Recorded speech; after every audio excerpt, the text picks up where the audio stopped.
33वां अध्याय। कथा प्रारंभ होते है। सुनो वीर हनुमान, रामा सुनो वीर हनुमान। आसन लीजिए प्रेम का, विराजी कृपा निधान। सियावर राम जय जय राम, मेरे प्रभु राम सीताराम। बोलिए सियापति रामचंद्र महाराज की जय। बोलिए पवन सुत हनुमान जी की जय। बोलिए कार्तिक महात्म्य की जय। बोलिए सत सनातन धर्म की जय। आज करेंगे 33वां अध्याय। कल आपने सुना ध्वजारोपण की कथा। ध्वजारोपण करने से क्या पुण्य मिलता है, आज आगे की कथा सुनते हैं। राजा पृथु कहने लगे कि नारद, कार्तिक के व्रत के उद्यापन की विधि भी कहिए, क्योंकि आप सर्वज्ञ हैं। नारद जी कहने लगे कि कार्तिक के व्रत के उद्यापन की विधि सुनिए। कार्तिक शुक्ला चतुर्दशी को व्रत की संपूर्णता के लिए उद्यापन करे। घर के अंदर गोबर का चौका लगावे, तुलसी के ऊपर मंडप बनावे, द्वारों पर मिट्टी के 4 द्वारपाल बनावे, जिनका नाम सुशील, पुण्यशील, जय और विजय रखे। तुलसी के पास ही मनोहर सर्वतोभद्र बनावे। उनके पास 5 रत्न युक्त कलश रखे। फिर स्वास्ति वाचन करके गणेश आदि देवताओं का पूजन करे। शंख चक्र और गदा धारण किए हुए तथा रेशमी पीत वस्त्र युक्त लक्ष्मी सहित भगवान का पूजन करे। द्वारपालों सहित मंडल में इंद्रादिक देवताओं का पूजन करे। भगवान द्वादशी को जागे, त्रयोदशी को देवताओं ने स्तुति की, चतुर्दशी को देखे गए और पूजे गए, इसलिए चतुर्दशी को पूजन उद्यापन करना चाहिए।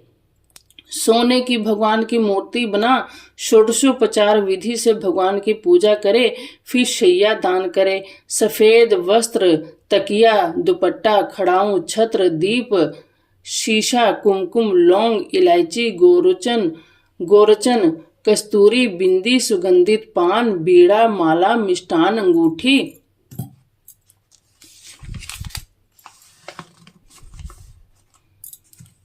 नथ, यदि और कोई प्रिय वस्तु हो तो वह भी, और सुंदर भोजन, ये शैया दान के अंग हैं। इन सब चीजों के सहित शैया दान भगवान राधा दामोदर के नाम से करे, क्योंकि कार्तिक में भगवान का राधा दामोदर नाम होता है।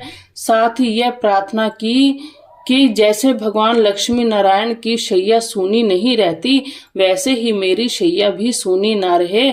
और फिर तिल और खीर से हवन करे। विष्णु की प्रसन्नता के लिए, देवताओं की और शांति के लिए कात्यायनी देवी का हवन कर दक्षिणा देकर ब्राह्मण को प्रणाम करे। फिर देव्या, तुलसी और गौ का पूजन करे। व्रत के उपदेश देने वाले की स्त्री सहित पूजा और स्तुति करे। इस व्रत के करने से मेरे 7 जन्मों के पाप नाश हो, संतति स्थिर रहे, मनोरथ सफल हो, देह के अंत में विष्णु लोक की प्राप्ति हो। पूर्णमासी के दिन यथाशक्ति 1 या 30 ब्राह्मणों को भोजन करावे। गो तथा पूजा गुरु के अर्पण करे। शाक, मूल, फल का दान करे। द्वारपाल, कौवे, बिल्ली, चूहा, कुत्ता, चांडाल इनको अन्न देवे। फिर हाथ जोड़कर भगवान से प्रार्थना करे, हे भगवान, मेरी संपूर्ण कामनाएं पूर्ण हो, मैं आपको नमस्कार करता हूँ।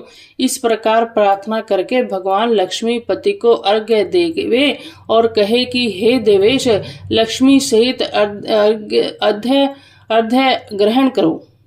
जिनके स्मरण मात्र से तप, यज्ञ, क्रिया थोड़ी सी संपूर्ण हो जाती है, उन अच्युत भगवान को मैं नमस्कार करता हूँ। कई भक्त जन भगवान की प्रसन्नता के लिए अपने घरों में दीप माला भी करते हैं।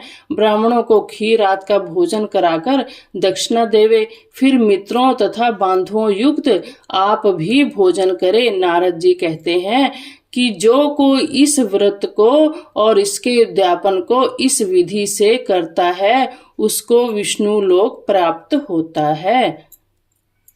कथा समाप्त होते है। सुनो वीर हनुमान, रामा सुनो वीर हनुमान। राम लखन सिय जानकी सदा करे कल्याण। सियावर राम जय जय राम, मेरे प्रभु राम सीताराम। बोलिए सियापति रामचंद्र महाराज की जय। बोलिए पवन सुत हनुमान जी की जय। बोलिए सत सनातन धर्म की जय। बोलिए कार्तिक महात्म्य की जय।